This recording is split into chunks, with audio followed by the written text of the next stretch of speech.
pause to say, I like what I see.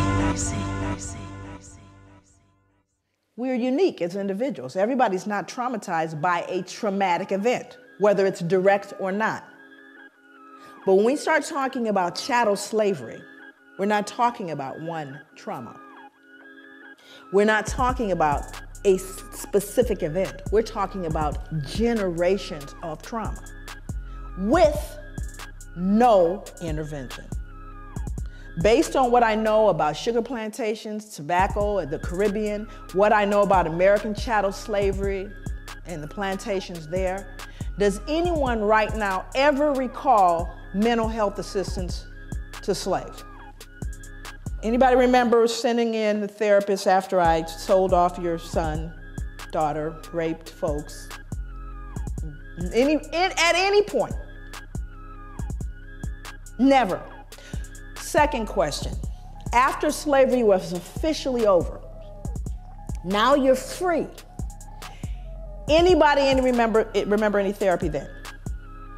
We know it's been rough, it's been deep for you, it's been difficult, we're gonna do a little group therapy. Anybody remember that?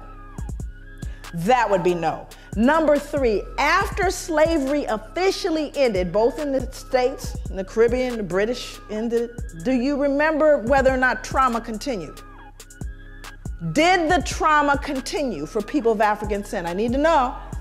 Okay, so now let's do the math. Hundreds of years of trauma, no treatment. Freed, more trauma, no treatment. What do you do the math? Do you think there may be residual impacts of that trauma? Of course there is. It didn't end, friends, and it hasn't ended yet. So I think on one point, African people and people of African descent are extremely resilient. Matter of fact, I think we're a miracle.